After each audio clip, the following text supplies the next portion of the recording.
away that potential double AD carry plus the Gwen situation. So really interesting that they self-removed it when they could have had it themselves, right? And kind of opted in for more dive into double AD carry. Flash from missing 3 people knock up. I want to see it. I want to see it. Make sure that they get punished for this. Because that's horrible. Yeah, well, we'll see if they go for any kind of fight off of this one here. They are going to crash down. The smite comes in. They go straight over to the side of JDG. Flash for flash. But where is your auto attack now? Iwandi gets himself over the side of the pit. No flash, and they're going to wait for level 2. They're waiting for it a little bit more. Don't know why we're looking at the Sejuani. Right back in. Hope knows there is no hope. And they are going to get themselves a nice and easy confirm. Do you have a question to ask you if we do after get this dive? Because I'm curious to know if you have an answer. Missing, going to look for the Hex Flash right back in on top of underneath this tower. Iwandi will tank 2 hits. That's a red buff on Ruler, and that pertains to my next question. Still got a cleanse available to him should he want to go for it. There's going to be the ignite. Iwandi's going to go down. Oh my God. It's a trade hung as well. He's out on this dragon almost, no doubt. Iwandi will watch it. They really get in. Maybe they look for a fight after the fact, but even then if they do, I feel like it's just a doomed scenario. We'll see. Charm lands right there onto the Rel, and she is dead. A 3v4, but a jump in now on top of Ruler to try and burn him out before anything can happen. The resets are coming in here for the Tristana. Hop, skip, and a jump, but don't have the damage to flash away. Shanks really wants to make this one work. Finally hits level 6, but just not enough in the tank. Ruler tried his absolute hardest, almost goes down. A Knight still chasing down here. Maybe if he lands a charm. Yeah, Hope wreck. The cleanse is going to be there as well. They can't keep a good man down. Missing did go off to a second there, and we're going to see them maybe look for a bit of a re-engage. He headbutts in after the Hex Flash, but now he gets brought in with a Magnet Storm. Missing. Really not thinking about the follow-up there, because I think Ruler was kind of like, It's a lot easier to get through those waves as Hope now. WE, they're on the dragon. Kanavi is here. He's put the Herald down to try and pressure them after the fight. And it's going to be bursting down. It's 50-50. It's a 50-50, but it's secured by WE. Now 369 hasn't got really anywhere to go, and he is confirmed as well. Great Keeper's Verdict into the steadfast presence there from Cube to make sure that they not only got rid of Kanavi, but slow. This has kind of been the theme we've seen in the early game now for the last 2 series here from JDG. Slow to react, slow to really make a presence felt. Now they're going to look for it. Magnet Storm brings everybody in. Chain of Corruption keeps them all in the same spot. And that's 369 being confirmed down all over a blue buff. JDG end up losing their top laner. I mean, they're kind of just doing everything right. They're rotating faster. They're responding quicker. Demolish proc comes in. Should be pretty easy there for Knight to confirm that. Now with the Rift Herald on the map, we might see another 5v5. You can see the Poppy of Cube already moving. If we're going back to when Hope violated the League of Legends Geneva Code, yeah, very, very terrible that he also took the red buff. Now, it's a Herald that we're fighting over. Teleports are in. And we're not fighting over, we're stealing it away. There's going to be a Cube to come in, immediately drops the steadfast presence. And yeah, you do not want to be in the middle of all this single target CC. They can even get in and take the Rift Herald. WE just not being afraid of JDG right now. We will see Kanavi still got the cease and desist over to the top of his own jungle, but not really in a position to kind of go for that fight just yet. The Rift Herald will get dropped down. There comes the ultimate, knocks back too, and now you just can't defend this as Kanavi. You don't really have the position here to do it. In 20 seconds till that dragon spawns, WE could leave it if they want to go for resets. But and as ever, tempo is like a pendulum. Ooh, Knight.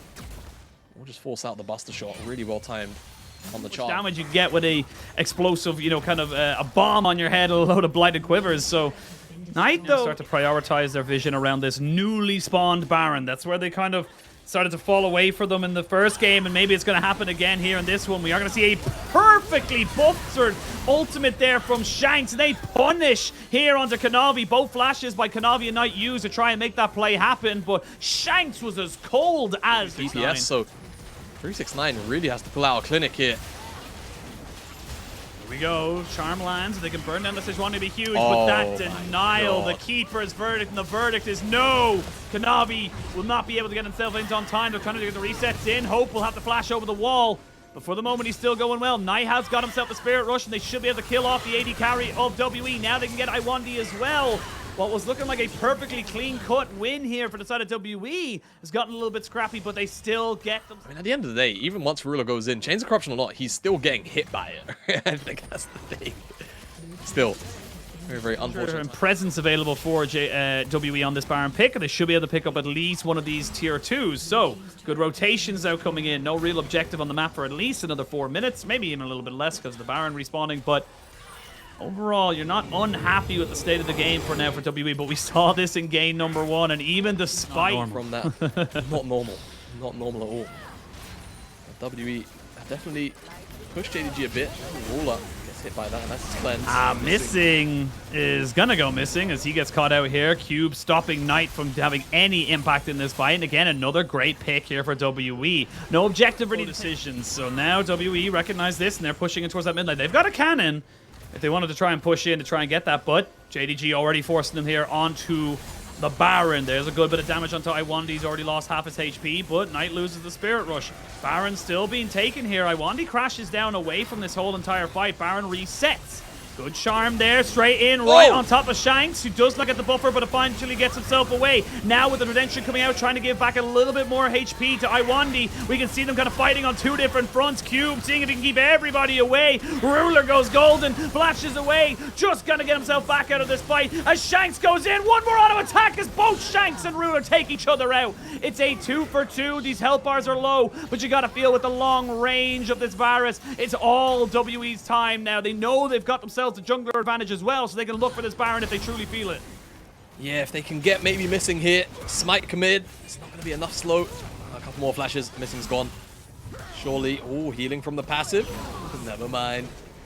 A little bit too tanky, and that is actually just about enough time to probably stop WE from going towards the Baron. JDG, however, that fight is kind of along the lines of what I was talking about. We had that engage. They do have a ward sneakily on the back of that Baron or Dragon Pits. They know that this has only been started just now. Missing goes in to try and disrupt these tanks, this front line. Kanavi now jumping into the back of the pit as he looks to try and fight this one off. Cube so low, but the Redemption comes out and keeps him alive. Kanavi finished off the Dragon, and that is the Ocean Soul as Ruler shotguns himself right back in the back of the pit. Oh, Jamada, it's game 1 all over again. One small fight in favor of JDG, and Ruler picks up a triple. It's a full house with trips on dubs, and JDG will be able to end the game. And that's exactly what the cherry on the top is, isn't it? It's 30 minutes again. There's a mid-wave again, and JDG are winning a team fight in a game where they really had no right to do so again, and they will close out this series 2-0 against WE. Not only will they close out this series, they will confirm themselves top 2. 2-0 today gets them too much of a game difference for anybody to really be contesting them. And that means we are going to be seeing BLG and JDG as our top 2 teams here in the regular split. They will go all the way to the end of the gauntlet, basically, into the double elimination, as the MSI champions and the MSI runner-ups will almost certainly